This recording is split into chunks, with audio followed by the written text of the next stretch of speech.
Hello everyone, welcome to our channel Karwa of stock market. और मैं हूं आपकी दोस्त नीलम शर्मा। अगर आप इस चैनल पे नए हैं तो इस चैनल को सब्सक्राइब कीजिए, बेल आइकन पे क्लिक कीजिए सो दैट वीडियो की नोटिफिकेशन आपको मिलती रहे। तो आज के इस वीडियो में हम लोग देखेंगे क्वार्टर 3 फाइनेंशियल ईयर 24 के नंबर्स। तो जैसे कि आपको पता है कि मैंने बहुत सारी कंपनी के क्वार्टर 3 नंबर्स कवर किए हैं और उसके फंडामेंटल्स भी डिस्कस किए हैं। तो आप वो वीडियोस जाके देख सकते हो सो दैट आपको उस कंपनी के बारे में ज़्यादा से ज़्यादा इन्फॉर्मेशन मिल सके। तो अभी हम लोग रेल विकास निगम के क्वार्टर 3 फाइनेंशियल ईयर के नंबर्स देखेंगे। 5 डेज का रिटर्न देखेंगे तो 4% से ये डाउन है।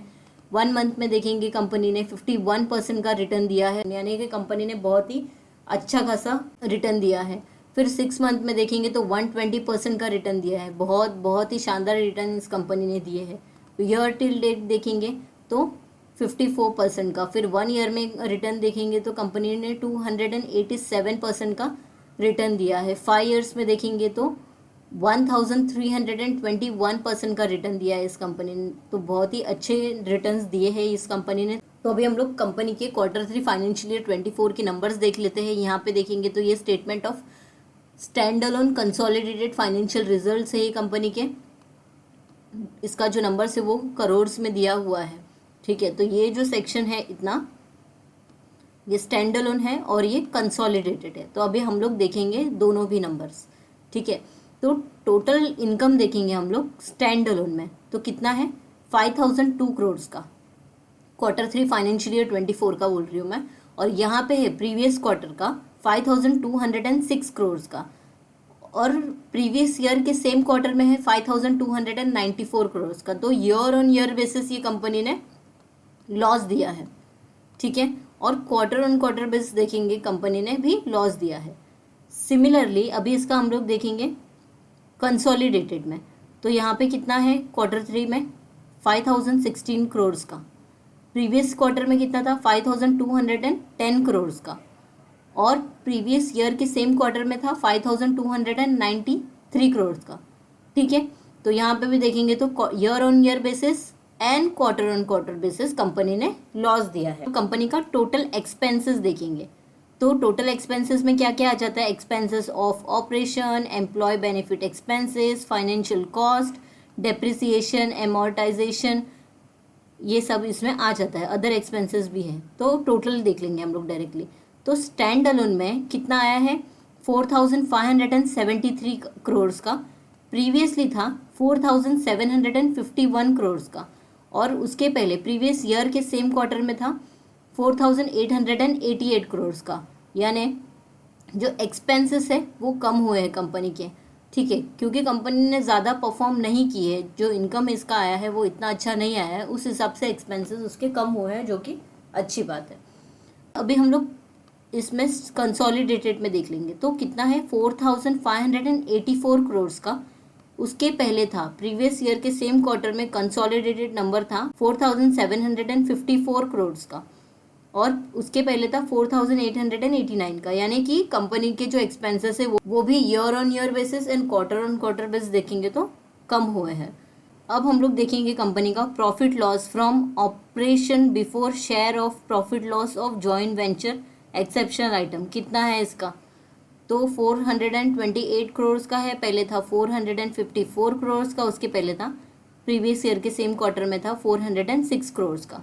तो यहाँ पे देखेंगे तो जो profit from operation before share of profit of joint venture exceptional item का कितना हुआ, ईयर ऑन ईयर बेसिस देखेंगे तो इंक्रीज हुआ है and quarter on quarter basis देखेंगे तो डिक्रीज हुआ है। ठीक है, देन कंसोलिडेशन में देखेंगे हम लोग 432 करोड़ का है।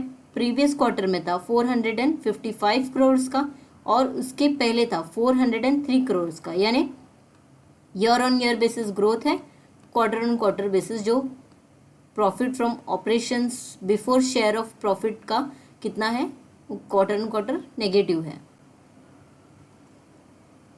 ये इसका पार्टीशन। ठीक है, ये वाला है स्टैंड अलोन और ये वाला है कंसोलिडेशन का। ठीक है, तो अभी हम लोग देखेंगे इसमें प्रॉफिट फ्रॉम ऑपरेशन देखेंगे इसमें तो कितना है।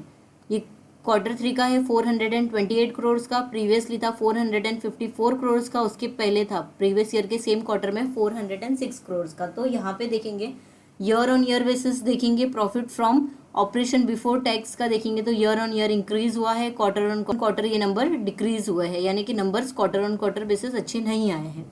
देन कंसोलिडेशन में भी देख लेंगे हम लोग, 462 करोड़ का है क्वार्टर 3 में, 479 करोड़ का था क्वार्टर 2 में, और प्रीवियस ईयर के सेम क्वार्टर में था 447 करोड़ का।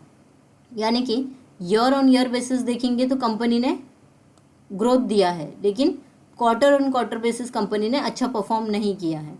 देन यहाँ पे देखेंगे टैक्स एक्सपेंसेस, कितना टैक्स लगा है कंपनी को, यहाँ पे थर्ड क्वार्टर में दिया है 111 करोड़ का टैक्स लगा है, प्रीवियसली था 77 करोड़ का, उसके पहले था 64 का, तो क्वार्टर में इसका टैक्स बढ़ गया है। देन यहाँ पे देखेंगे कंसोलिडेशन में तो 112 करोड़ का टैक्स लगा है, प्रीवियस क्वार्टर में था 77 करोड़ का, उसके पहले था 64 करोड़ का, तो थर्ड क्वार्टर में इसके टैक्स बढ़ गए हैं। प्रॉफिट फॉर द पीरियड अभी देखेंगे, ये इंपॉर्टेंट है, ये देखेंगे हम लोग तो 325 करोड़ का है, प्रीवियसली था 370 करोड़ का, यानी क्वार्टर ऑन क्वार्टर देखेंगे तो लॉस में है, ईयर ऑन ईयर देखेंगे तो भी लॉस में है। तो प्रीवियस ईयर के सेम क्वार्टर में 341 करोड़ का था, स्टैंड अलोन का डेटा बता रही हूँ मैं ये, तो year on year basis loss, quarter on quarter basis भी लॉस, तो कोई कंपनी ने ज़्यादा प्रॉफिट बनाया नहीं है, इनफैक्ट लॉस में गई है।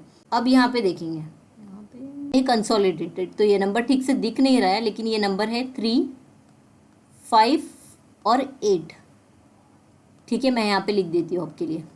क्वार्टर 3 का नंबर है 358, यानी 358 करोड़ का था, प्रीवियस क्वार्टर में था 394 करोड़ का, और उसके पहले प्रीवियस ईयर के सेम क्वार्टर में था 382 करोड़ का।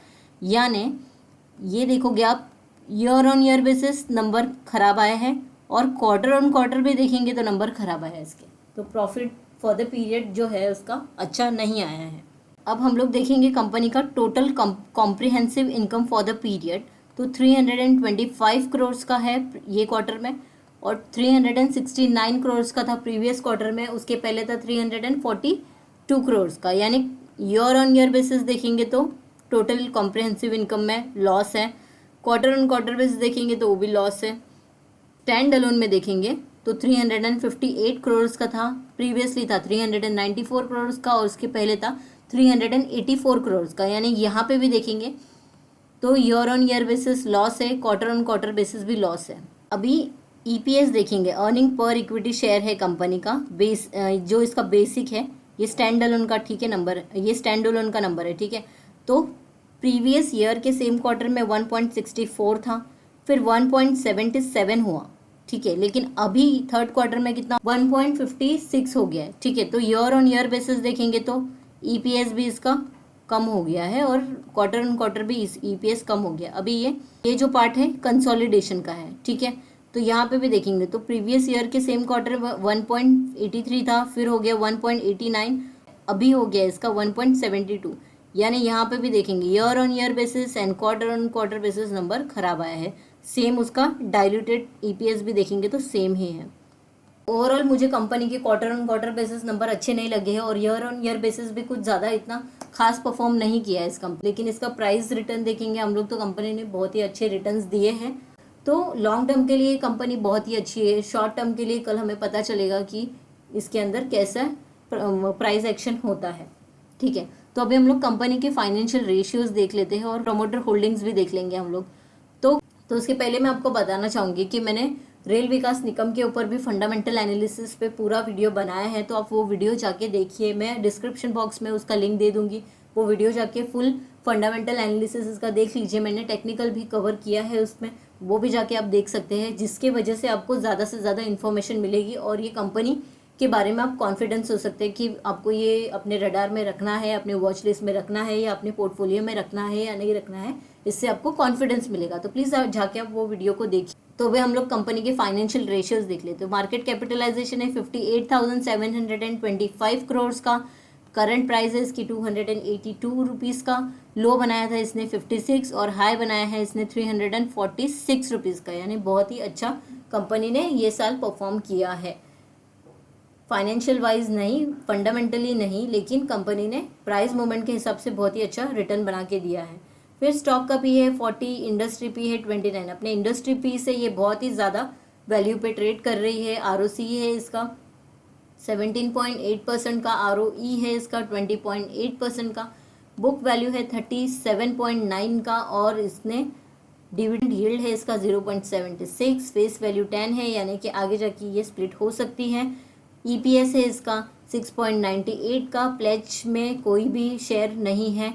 फिर यहाँ पे देखेंगे डेट टू इक्विटी, कंपनी के पास थोड़ा बहुत कर्जा है, लेकिन ये ऑलमोस्ट 0.76%, इतना ज़्यादा बड़ा परसेंटेज नहीं है।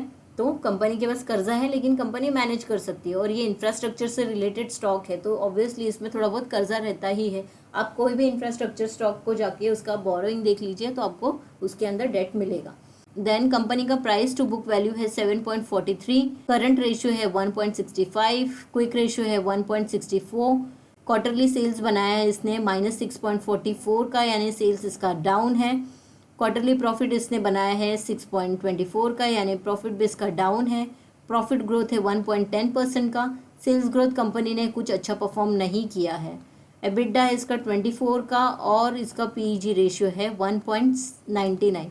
तो फाइनेंशियली फंडामेंटली अगर ये कंपनी को देखेंगे तो ये फंडामेंटली इतनी स्ट्रांग नहीं लग रही है, लेकिन फ्यूचर ग्रोथ के हिसाब से और बिजनेस के ग्रोथ के हिसाब से देखेंगे तो ये कंपनी में पोटेंशियल है अच्छे नंबर पेश करने के लिए। यानी कि अगर इसको अच्छे प्रोजेक्ट्स मिलते हैं तो Q4 में ये चांसेस हो सकते हैं कि ये अच्छा नंबर्स दिखाए। अगेन ये कोई रिकमेंडेशन नहीं है कि आपको ये स्टॉक में बाय करना चाहिए, इन्वेस्ट करना चाहिए, जस्ट एक इन्फॉर्मेटिव वीडियो है, एक एजुकेशनल पर्पस के लिए दिया है। तो आप इसको कोई मेरा रिकमेंडेशन मत समझिएगा कि मैं आपको ये स्टॉक को रिकमेंड कर रही हूँ, ऐसा नहीं है। जस्ट ये वीडियो आपको इन्फॉर्मेशन के लिए है, सो दैट आपको ईजीली इन्फॉर्मेशन मिल जाए कंपनी के बारे में, और आप उस कंपनी को अपने वॉच लिस्ट में रखें। अगर आपको पसंद आता है तो रखें, या फिर आप इसको इग्नोर कर सकते हैं।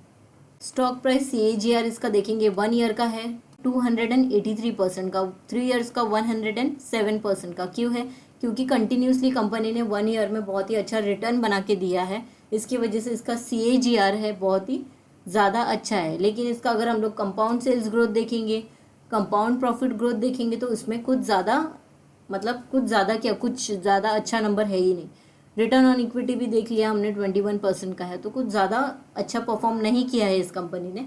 अभी हम लोग कंपनी का शेयर होल्डिंग पैटर्न देख लेंगे, तो प्रमोटर होल्डिंग है 72.84, FI का होल्डिंग है 2.59, और इसका DI का होल्डिंग देखेंगे तो 6.8 का है, यानी DI ने अपनी होल्डिंग बढ़ाई है, और यहाँ पे देखेंगे FI ने भी अपनी होल्डिंग बढ़ाई है। प्रमोटर होल्डिंग जो है वो सेम है 72.84 का, ठीक है। और यहाँ पे पब्लिक का होल्डिंग देख लेंगे तो पब्लिक ने अपनी होल्डिंग कम की है, यानी कि पब्लिक ने प्रॉफिट बुकिंग करना चालू कर दिए, बट FI और DI ने अपनी होल्डिंग इंक्रीज की है। तो लॉन्ग टर्म के हिसाब से अगर सोचेंगे तो ये बिजनेस फ्यूचर ओरिएंटेड है, और इंफ्रास्ट्रक्चर का डेवलपमेंट तो होते ही रहेगा हमेशा।